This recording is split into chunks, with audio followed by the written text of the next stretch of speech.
আজকে একটা নতুন জিনিস বানাচ্ছি। এটা মুড়ি ছাতু।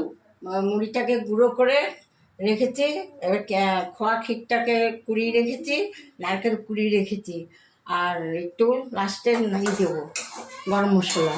শুধু এখন চিনিটাকে পাক দিচ্ছি, এর মানে নারকেলকে ছাড়বো, তারপর আপনাদের এক এক করে দেখাবো কীভাবে করতে হয়। নারকেলটাকে ছেড়ে দিলাম, এই নারকেলটাকে একটু নাড়াচাড়া করে তারপরে ক্ষীরটাকে ছাড়বো।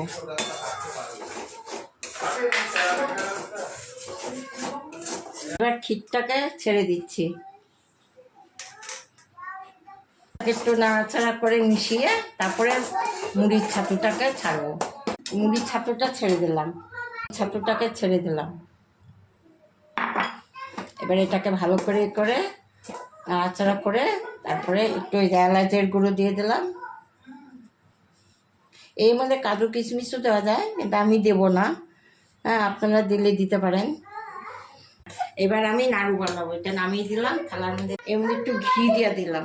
ঘি দিয়ে এবার ময়ন দেবো, ময়ন দিয়ে এবার নাড়ু ফাটাবো। এরকম করে গরম গরম এরকম করে করতে হবে। একটু হাতে গরম লাগবে, কিছু করার নেই। এরকমভাবে গরম গরম করে নাড়ু বানাবো। আর শুভ অক্ষয় তৃতীয়া।